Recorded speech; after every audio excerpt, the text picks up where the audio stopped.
विशेषकर ये जो त्वरित ध्वनि, संवाद, समाचार, सूचना, संवेदनाएं, दृश्य और हमारे नाना प्रकार की जो जीवन की घटनाएं हैं उनको त्वरित और स्फुरित प्रसारित करने वाले इस साधन में हम चर्चा कर रहे हैं कि इस लॉकडाउन के काल में अथवा इस कोरोना के वैश्विक संकट के काल में मन की अवस्था क्या है, हमारी समस्याएं क्या है। तो मैं निवेदन करना चाहूंगा, स्मृति कहती है मने मनुष्याणाम कारणम बंध मोक्षयो, कि मनुष्य के बंधन और मोक्ष का कारण है। मन से व्यक्ति बहुत से बंधन, अवसाद, भय, अल्पता और नाना प्रकार की हीनताओं के साथ अथवा द्वंद्व, दैन्य, निराशा के साथ जुड़ जाता है।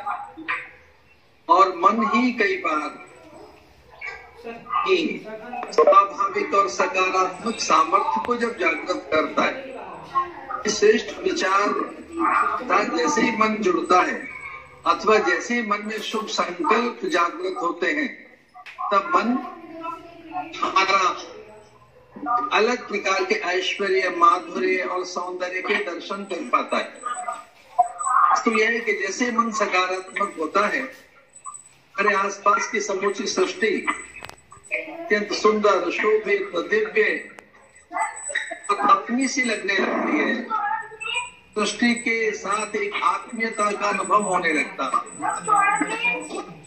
मैं निवेदन करना चाहूंगा कि मनोदशा चर्चा होनी चाहिए। तमसो मां ज्योतिर्गमय, रात्रि को 9:09 तक ऐसे 9 मिनट पूरा संसार देख रहा था कि हमारा देश जगमगा रहा है, जबकि पूरा संसार डगमगा रहा था। हम जगमगा रहे थे, हम आलोक्य थे, प्रकाशित, हम प्रकाश के सानिध्य में थे। लगा हमने एक नया पर्व रच दिया। हम नवाचार के साथ नए सारोकार, एक नव उत्सव, एक नव जागरण, उल्लास। मैं निवेदन ये करना चाहूंगा कि हमने इस लॉकडाउन को एक प्रकार से अनुष्ठान जैसा माना। पूरे देश ने एक बड़ी मर्यादा का पालन किया। पूरे देश ने कुछ ऐसा अनुभव किया कि जैसे लक्ष्मण रेखाओं का उल्लंघन नहीं करना। हमने इन दिनों में एक और अनुभव किया कि जो वर्जनाएं हैं उनका सम्मान करना चाहिए। निषेध समझ में आया कि निषेध क्या है। सीमा रेखाएं समझ में आई कि कौन सी सीमा रेखाएं जिनका उल्लंघन नहीं करना। हाँ, ये सच है, कोरोना योद्धाओं का कहीं तिरस्कार हुआ, चिकित्सकों का कहीं अपमान हुआ, हमारी पुलिस सुरक्षा कर्मियों पर भी कुछ एक प्रकार के उत्तेजक प्रहार हुए, और वो एक उन्माद रहा होगा, एक आवेश रहा होगा। ये पूरे देश में नहीं था, कुछ लोगों में रहा होगा। सेना ने फूल बरसाए, अभी पूरा देश उनकी प्रशंसा कर रहा है। पूरे देश में जिस तरह से मेडिकल यानी डॉक्टर्स का, नर्सिंग स्टाफ का, पैरामेडिकल स्टाफ का, स्वच्छता कर्मियों का, विशेषकर सुरक्षा कर्मियों का, हमारी पुलिस का जिस तरह से सम्मान हुआ, एक इसका अर्थ है कि हम भारत के लोग संकट काल में जो हमारी सहायता करता है उसे देवदूत मानते। हम संकट काल में कोई हमारा सहायक बन जाए तो उससे कभी उऋण नहीं हो पाते। हमें लगता है कि देवदूत आ गया, कोई हमारी सहायता में आ गया। इसका अर्थ यह है कि हमारा मन बड़ा सकारात्मक है। तो जितनी ही दुविधा, दैन्य, अल्पता, भय, अवसाद अथवा एक मृत्यु को लेकर एक ऊहापोह विदेशों में, उतनी भारत में नहीं है। संयोग से उत्तराखंड संस्कृत विश्वविद्यालय के योग विज्ञान विभाग के द्वारा आयोजित इस संगोष्ठी में अथवा ऑनलाइन इस संवाद में मैं ये बात कहना चाहूंगा कि योग ही एकमात्र इसकी का उपचार है, इसका समाधान। एक तदा दृष्टु स्वरूपे वस्थानम, योग दर्शन में कहा तदा दृष्टु स्वरूपे वस्थानम।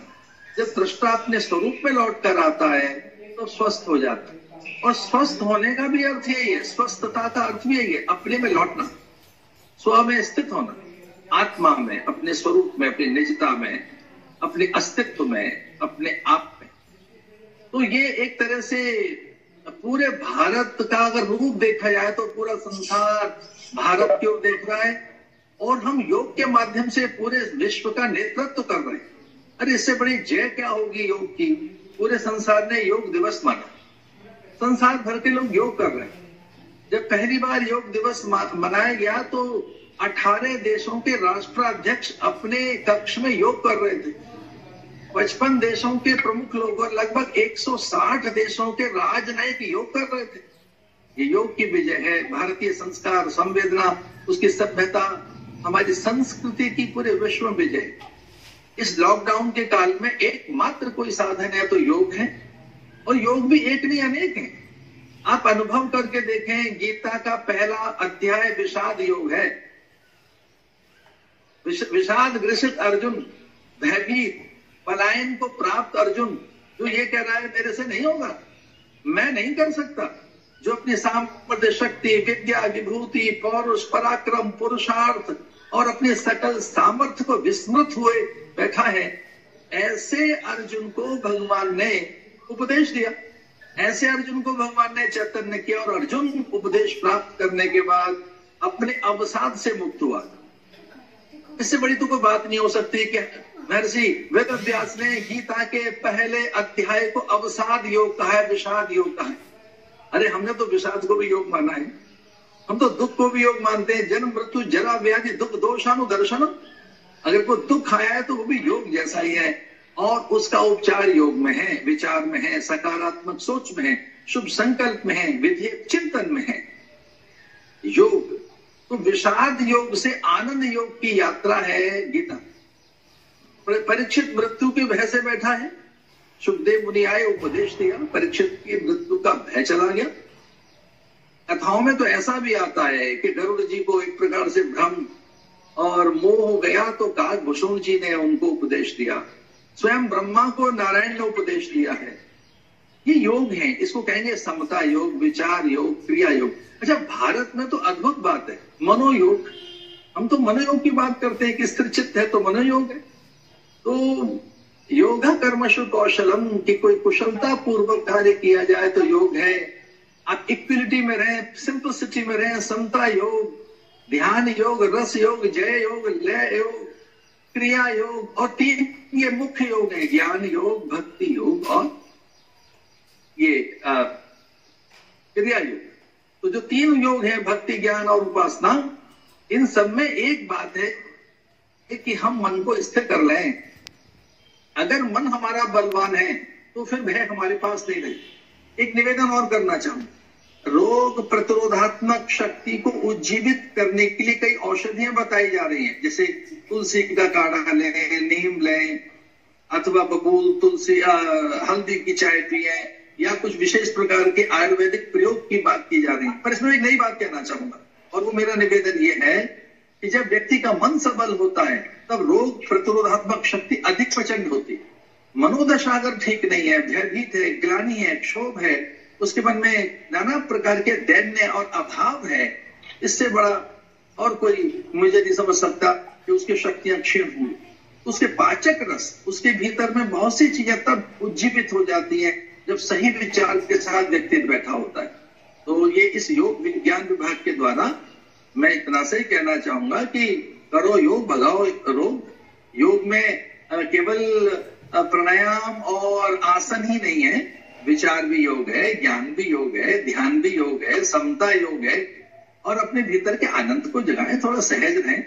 अगर मनोदशा ठीक रखें, हम एक उत्सव जैसा भाव रखें, एक व्रत जैसी भावना रखी जाए, तो यही एकांत हमारा औषधि बन जाएगा। और हमारे यहाँ तो ऐसा कहा गया है कि जाह्नवी का जो जल है, औषधम जाह्नवी तोयम, वैद्यो नारायण हरि। तो अगर भगवान का स्मरण किया जाए और जल उबालकर पिया जाए, अच्छे अध्ययन के साथ जुड़िए, सकारात्मक चिंतन करिए, अच्छी पुस्तकें पढ़ लीजिए, आपके भीतर की रोग प्रतिरोधात्मक शक्ति भी जगेगी और आप बहुत तरीके से सामर्थ्यवान भी अनुभव करेंगे। आज मुझे कुछ और भी तरीके के कई मेरी संगोष्ठियां हैं, तो मैं इतना ही रहना चाहूंगा आपके इस ऑनलाइन संवाद में। आदरणीय देवी प्रसाद त्रिपाठी जी को मेरी शुभकामना और मेरे अभिवादन पहुंचाए जाएं। और इस ऑनलाइन संवाद में परम पूजनीय स्वामी जी को प्रणाम करता हूँ। अच्छा अच्छा अच्छा, पहुंच गए। अच्छा, बहुत बहुत शुभकामनाएं। आपका आशीर्वाद हम पे बना रहे, हमारे विश्वविद्यालय में बना रहे, यही हमारी कामना है। और आपका मैंने व्याख्यान सुना, हम बहुत ही लाभान्वित हुए और हम चाहते हैं कि आपका आशीर्वाद हमको इसी तरह से मिलता रहे। बहुत बहुत प्रणाम करता हूँ आपके चरणों में। उत्तराखंड संस्कृत विश्वविद्यालय का ये प्रयोग बड़ा अभिनव, नूतन और उत्तम प्रयोग है। मैं इसकी प्रशंसा करता हूँ। उत्तराखंड संस्कृत विश्वविद्यालय अग्रणी है और इस समय अत्यंत क्रियाशील है और बहुत प्रभावशाली उसके कार्यक्रम है। आपको बहुत बहुत शुभकामनाएं। ऑनलाइन में बैठे सभी वक्ताओं को मेरे प्रणाम। मेरी कुछ अन्य व्यस्तताओं के कारण मैं इतना ही समय दे पाऊंगा। मेरे